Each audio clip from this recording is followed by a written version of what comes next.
XCOR is one of the key players in ensuring Florida and the U.S. remain space leadership in the global marketplace.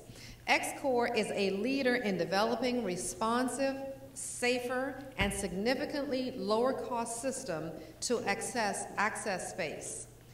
We are slowly transforming the Cape into that 21st century launch complex of the future that was once science fiction, with a host of government and commercial operations involving crew and cargo, from suborbital to orbital flights to flights that will once again take us exploring beyond our home planet.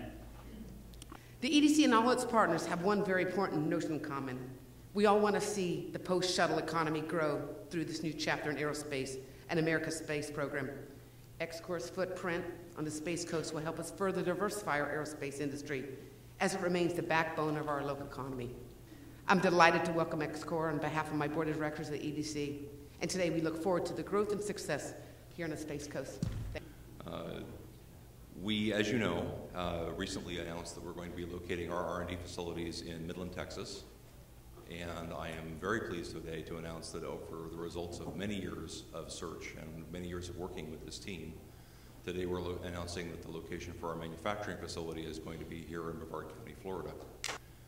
XCOR's business model is to develop our vehicles and then we wet lease them to operators at various locations around the world wherever they're needed to serve market demand. So we are also announcing today that one of those operating locations will be Florida.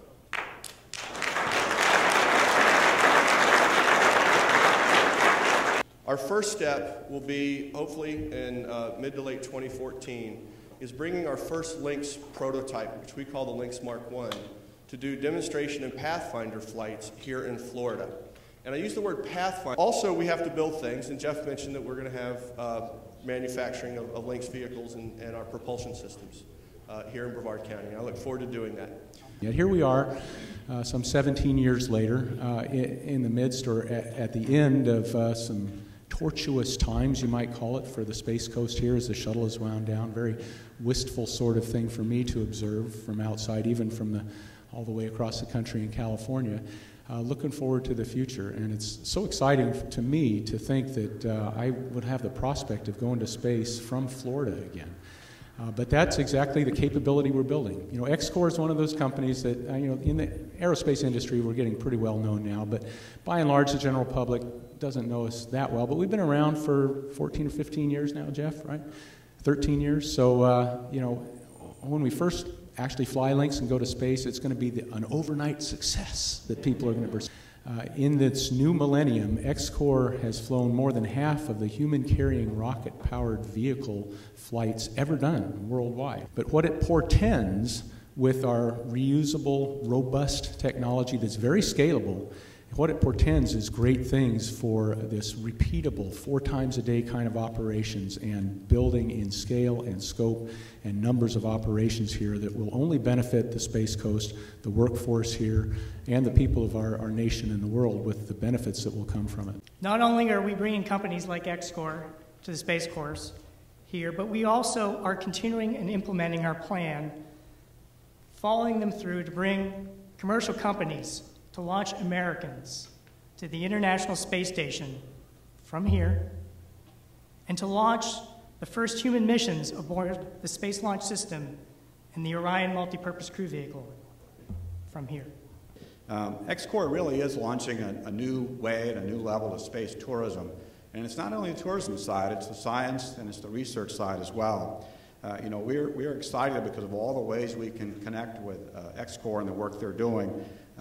As Jeff pointed out, you know, the ability to come out and see launches. Not one launch every few months, but 4 launches a day. The successes that Cecil has endured or enjoyed are due in part to those relationships and partnerships that have been established with the folks at the FAA Commercial Space, Department of Transportation, the state of Florida.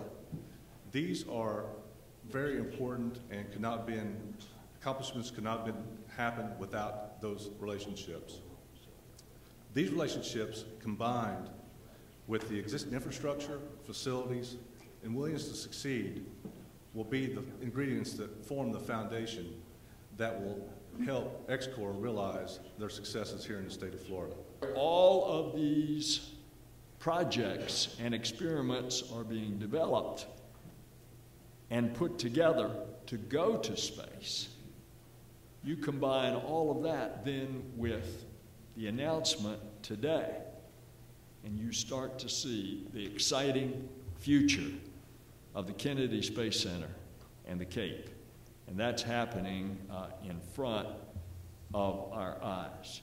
And so there's no better place for XCOR to come and to set up shop than here in the nation's spaceport and the nation's space coast because of what you've already said.